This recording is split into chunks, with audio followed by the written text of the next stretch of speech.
20 minute में 20 खबर में आपका स्वागत है। आपके साथ मैं हूं स्वप्निल। अगले 20 मिनट में आपको देश दुनिया की 20 ऐसी खबरें बताने वाले हैं जो इस वक्त न केवल सुर्खियों में हैं, दिलचस्प भी हैं, अहम भी हैं। तो चलिए शुरू करते हैं 20 मिनट में 20 खबरों का सिलसिला। सबसे पहले देखते हैं राजस्थान की खबरें। बहुत सारा प्यार सितारबंदी भूल चुक में पार कर सभी भाई बहन सभी को धन्यवाद।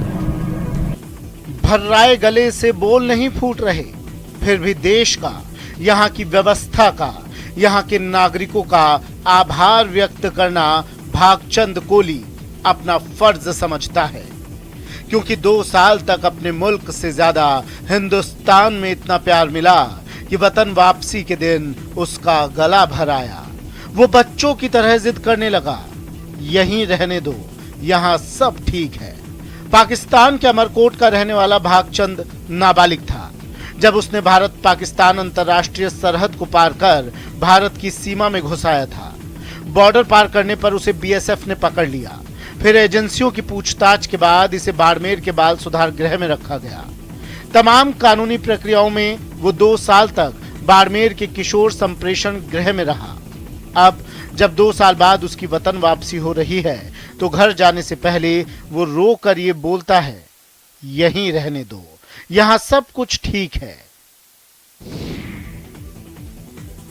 वैसे तो पूरे देश में भगवान श्री कृष्ण का जन्मोत्सव जन्माष्टमी हर्षोल्लास के साथ मनाया जाता है, लेकिन बात अगर राजसमंद जिले के नाथद्वारा की करें तो यहाँ जन्माष्टमी पर पूरी धर्मनगरी योगेश्वर श्री कृष्ण के रंग में रंगी नजर आती है।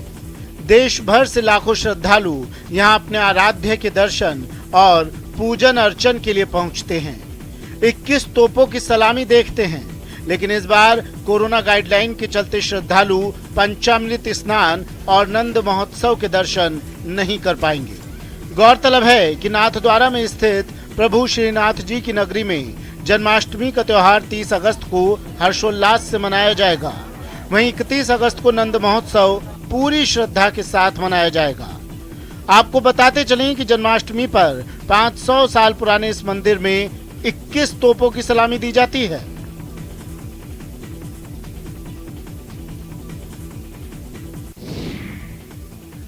रडार से निकली मिसाइलें अब लड़ाकू विमानों को छू नहीं पाएंगी।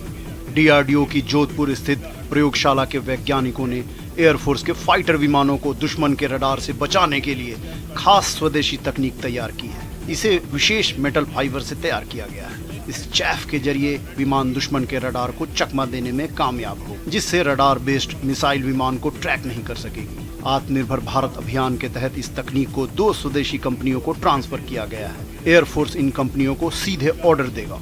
चैफ खरीदने पर एयरफोर्स सालाना 100 करोड़ से भी ज्यादा खर्च करता है। अब आधे पैसे ही खर्च होंगे।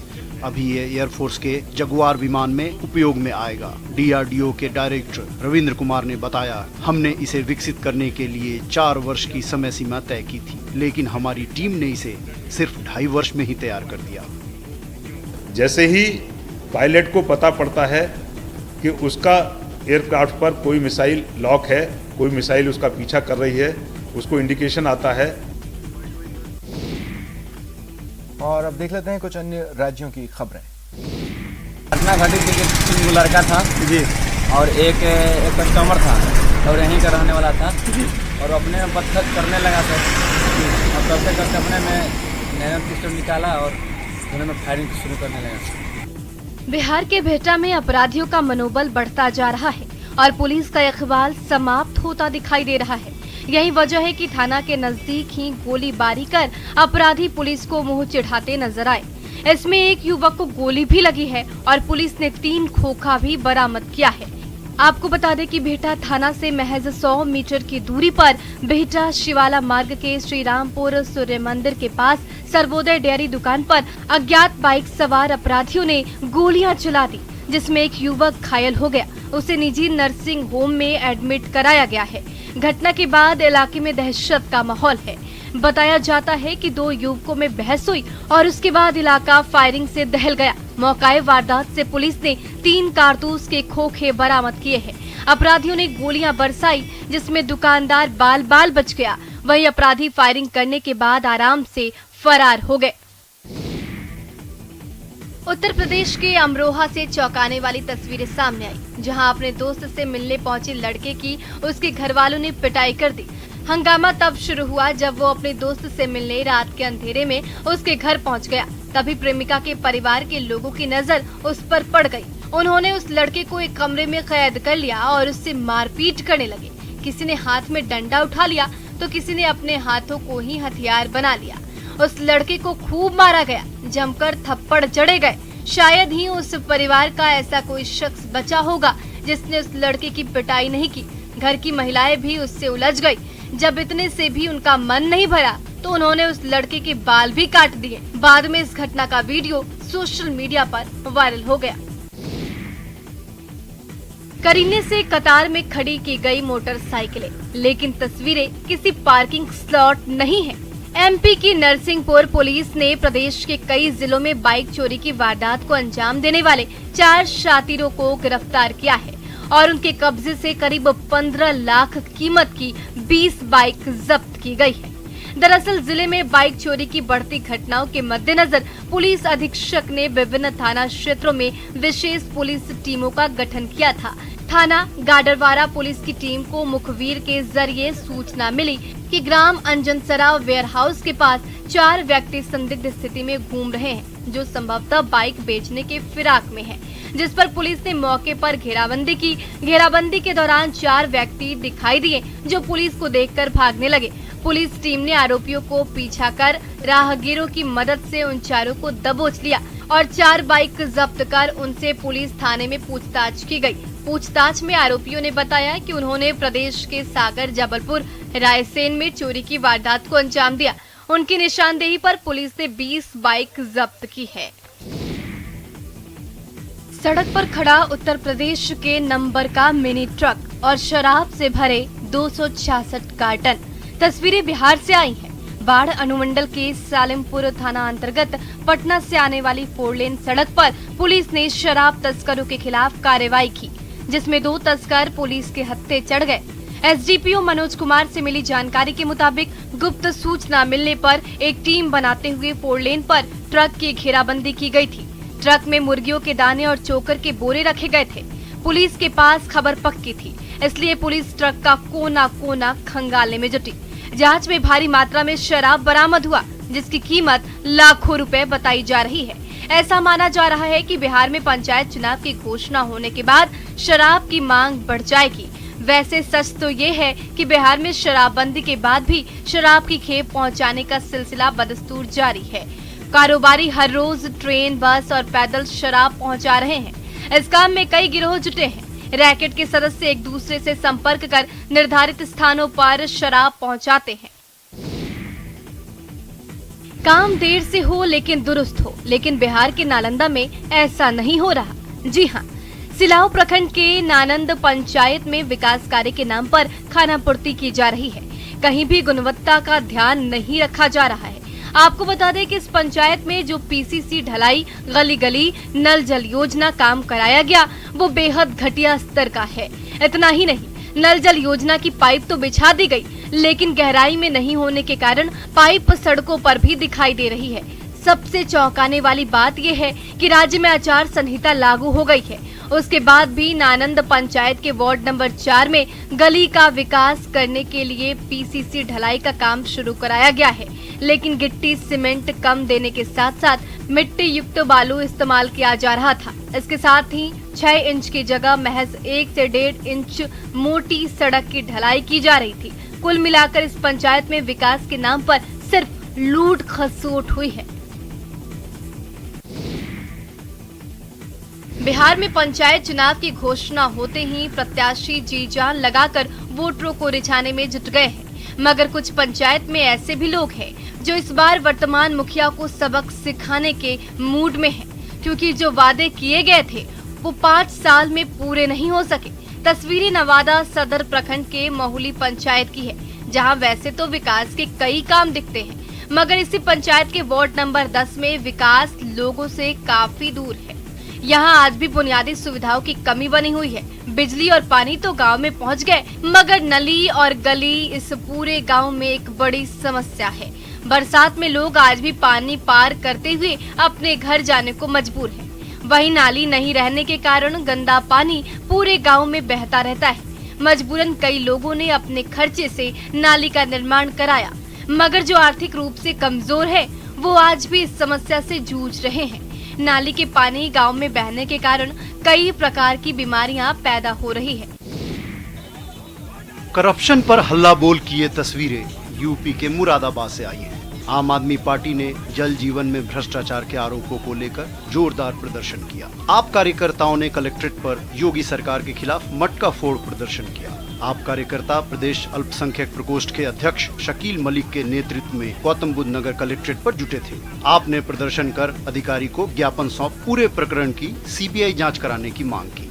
आज आम आदमी पार्टी की तरफ से पूरे उत्तर प्रदेश के अंदर मटका फोड़कर योगी सरकार के खिलाफ प्रदर्शन किया गया है। और ये प्रदर्शन इसलिए किया गया है कि योगी सरकार ने कोई भी जो घोटाले का मौका नहीं छोड़ा है। कभी ये जो है वेंटिलेटर खरीदने के नाम पर घोटाला करते हैं, कभी ये ऑक्सीमीटर खरीदने के नाम पर घोटाला करते हैं, कभी ये स्मार्ट मीटर के नाम पर घोटाला करते हैं। आप कार्यकर्ताओं और नेताओं ने प्रदेश सरकार के जल शक्ति मंत्री पर आरोप लगाया है कि उन्होंने ब्लैक लिस्टेड कंपनी को काम करने की अनुमति दे दी है, जो पहले से ही भ्रष्टाचार के मामले में ब्लैक लिस्ट हो चुकी है। उत्तराखंड के कई जिलों में भारी बारिश लोगों के लिए आफत बन गई है। देहरादून में तो बादल फटने से रातों रात हालात बिगड़ गए और एसडीआरएफ के जवानों को मोर्चा संभालना पड़ा। बादल फटने के बाद कई सड़क टूट गई तो कई पुल धंस गए। अंधेरे में अचानक आई इस मुसीबत ने लोगों को संभलने का मौका ही नहीं दिया। देखते ही देखते कई घरों में पानी भर गया। एक तो रात, ऊपर से सड़क पर सैलाब। ऐसा लगा कि पानी सब कुछ अपने साथ ही ले जाने आया है। लेकिन आसमानी आफत और लोगों के बीच एसडीआरएफ के जवान दीवार बनकर खड़े हो गए और रात में ही राहत के कार्य में जुट गए। अंधेरे में बारिश ने उनकी चुनौती बढ़ा दी, लेकिन वो डटे रहे और रस्सी की मदद से लोगों को इस पार से उस पार पहुंचाया। एसडीआरएफ की टीम का एक जवान तो तेज लहरों के बीच चट्टान की तरह बिना हिले डुले खड़ा दिखा। पानी के डराने वाले बहाव के बीच वो अपनी जगह से टस से मस नहीं हुआ और लोगों को सही सलामत मुश्किल से निकालता रहा। देहरादून में कई घंटों की बारिश ने लोगों का जीना पहले से ही मुहाल किया था और बादल फटने के बाद तो लगा पूरा शहर ही डूब गया। ये वो फसलें हैं जिन्हें सूरज के जागने से पहले किसानों ने अपनी मेहनत की धूप दी थी, लेकिन लहलहाने के पहले ही फसलें मुरझाने लगी हैं और इसी के साथ किसानों के अरमां भी। तस्वीरें मध्य प्रदेश की हैं, जहां के करीब 14 जिलों में अकाल की आहट महसूस की जा रही है। सूखे की आशंका से किसानों की रातों की नींद हराम हो गई है। भोपाल, इंदौर, जबलपुर, ग्वालियर समेत बुंदेलखंड, मालवा, निमाड़ में मानसून की बेरुखी ने लोगों को चिंता में डाल दिया है। भोपाल का बड़ा तालाब, केरवा और कलियासोत डैम, सीहोर का कोलार डैम भी अभी तक खाली ही है। अब तक एक गेट भी नहीं खुल पाया। गौरतलब है कि इस बार एमपी में मानसून की धमाकेदार एंट्री हुई थी। समय से पहले ही मानसून प्रदेश भर में सक्रिय हो गया था। बावजूद इसके कई जिलों में बारिश की स्थिति अच्छी नहीं है। ग्वालियर, चंबल में जरूर ज्यादा पानी गिरने से बाढ़ ने तबाही मचा दी, लेकिन मालवा, निमाड़ के ज्यादातर जिलों में अच्छी बारिश नहीं हुई। अफगानिस्तान के खराब हालात से बचने के लिए भारत आए लोगों की जिंदगी पर संकट के बादल मंडराने लगे हैं। न पढ़ाई है और न कमाई का जरिया। अफगानिस्तान में गोलियों से तो खुद को बचा लिया, लेकिन भारत में आर्थिक तंगी मार रही है। ऐसे में दिल्ली में रह रहे हजारों अफगानी अब यहीं रोजी रोजगार की मांग करने लगे हैं। दिल्ली में संयुक्त राष्ट्र के दफ्तर के बाहर अफगानियों ने प्रदर्शन किया और संयुक्त राष्ट्र एजेंसी से दूसरे देशों में रहने के लिए इमिग्रेशन लेटर जारी करने की मांग की। इन लोगों का कहना है कि दिल्ली में 21,000 से अधिक अफगानी सालों से रह रहे हैं। इनमें से 60% से अधिक अफगानी मूल के लोगों को शरणार्थी का भी दर्जा नहीं मिला है। इस कारण शिक्षा, स्वास्थ्य और नौकरी सहित तमाम बुनियादी सुविधाओं से वंचित है। इधर जितने भी लड़के आप देख रहे हैं, अफगानी लड़के, ये हिंदी जानते हैं, इंग्लिश जानते हैं, मतलब पढ़ाई वढ़ाई इन्होंने अच्छे करी है जो अफगानिस्तान से आया है। उसके बावजूद ये लोगों को 6,000, 8,000, 7,000 से सैलरी ज्यादा नहीं मिलेगा, तो हमारे रहना यह बहुत मुश्किल होता है। न जंतर न मंतर, न जादू न टोना, पल में पट्टी उतरेगी और ट्राइसाइकिल पर बैठकर भीख मांगने वाला बच्चा दौड़ लगाने लगेगा। यकीन नहीं हो रहा ना, तो बस देखते जाइए। बगैर पल के झुकाए आगे की कहानी तस्वीरें बयां करेगी। बस देखते जाइए। आपका देखना इसलिए भी जरूरी है क्योंकि बड़ी संख्या में कई लोग भीख मांगते नजर आते हैं। इनकी हालत देखकर किसी को भी दया आ जाती है, खासकर तब जब ट्राइसाइकिल पर बैठे बच्चे के पैर पर प्लास्टर बंधा हो। इसे देखकर कोई भी इस बेबस को भीख देने से खुद को रोक नहीं पाता। अगर आप भी ऐसा करते हैं तो जरा रुकिए। ऐसा ही एक वीडियो एमपी के उज्जैन में वायरल हो रहा है। वीडियो रामघाट क्षेत्र का बताया जा रहा है, जिसमें ट्राइसाइकिल पर पैरों में प्लास्टर बंधे बच्चे को जब कुछ लोगों ने धमकाया तो सड़क पर सरपट दौड़ने लगा। अब ये वीडियो शहर में जमकर वायरल हो रहा है। वाजिब कीमत पर ताजी और सेहत और स्वाद से भरी सब्जियां मिले और किसानों को उनका वाजिब हक मिले। खून पसीने की उस कमाई में बिचौलिए सेंध न लगा सके। इसी मकसद से पश्चिम बंगाल सरकार ने सुफल बांग्ला स्टॉल की शुरुआत की है। जी हाँ, राज्य के कृषि विपणन विभाग ने दुर्गा पूजा से पहले बंगाल के विभिन्न हिस्सों में 35 और परमानेंट सुफल बांग्ला स्टॉल लगाने की परियोजना शुरू की है। नए सुफल बांग्ला स्टॉल मुर्शिदाबाद, दक्षिणी दिनाजपुर, नदिया, पश्चिमी मिदनापुर और कोलकाता सहित कई जिलों में लगेंगे। गौरतलब है कि कोरोना लॉकडाउन के कारण स्टॉलों का निर्माण कार्य ठप हो गया था, लेकिन अब शुरू हो गया है और निर्माण कार्य जोरों पर चल रहा है। फिलहाल राज्य भर में 264 सुफल बांग्ला स्टॉल हैं। सूंघने की अविश्वसनीय क्षमता और मालिक के प्रति वफादारी, ऐसी कई खूबियों के कारण कुत्ते हमेशा से दूसरे जानवरों से अलग रहे। हिंदी सिनेमा ने इन पर कई सारी फिल्में बनाई, वहीं सेना ने इन्हें खास सुरक्षा के लिए अपना हिस्सा बनाकर योद्धा बना दिया। एक ऐसा योद्धा जो किसी भी खतरे का सामना कर सके। छत्तीसगढ़ के बिलासपुर आरपीएफ में तैनात जाबाज स्नीफर डॉग सिकंदर को 10 साल की सेवा के बाद सेवानिवृत्ति दी गई। वैसे ही जैसे एक सरकारी कर्मचारी को दी जाती है, विदाई समारोह में बकायदा पार्टी दी गई, जिसमें अधिकारियों के परिवार और स्टाफ के लोग भी मौजूद रहे। विवाह समारोह में थोड़ा गम थोड़ी खुशी दिखी। गम इस बात का कि सिकंदर को सरकारी सेवा से निवृत्ति दी जा रही है। 10 साल पहले सिकंदर को सिकंदराबाद से लाया गया था। सिकंदर को यहाँ पर बकायदा नौकरी पर रखा गया था। रेलवे की संपत्ति से लेकर आम लोगों की सुरक्षा और बम खोजने में अहम भूमिका निभाने वाले सिकंदर की विदाई पर सभी गमगीन नजर आए। दुआओं के लिए उठे हाथ और सजदे में झुके सिर, ये वो दर है जहां हर मुराद पर मुहर लगती है, हर झोली भर जाती है। तस्वीरें जम्मू कश्मीर के बड़गाम की हैं, जहां हजरत सुल्तान सैयद मोहम्मद अली के उर्स पर अकीदतमंदों की भारी भीड़ उमड़ी है। 43 हिजरी को हजरत सुल्तान सैयद मोहम्मद अली बल्खी रहमतुल्लाह अलैह का उर्स शरीफ कस्बा पखरपुरा में अकीदत व एहतराम से मनाया जा रहा है। इस सिलसिले में यहाँ पर हज़ारों की तादाद में ज़ाहिरीन आते हैं। शबखानी में अपना फैज़ हासिल करके यहाँ से खुशी खुशी चले जाते हैं। फिलहाल इतना ही। नमस्कार।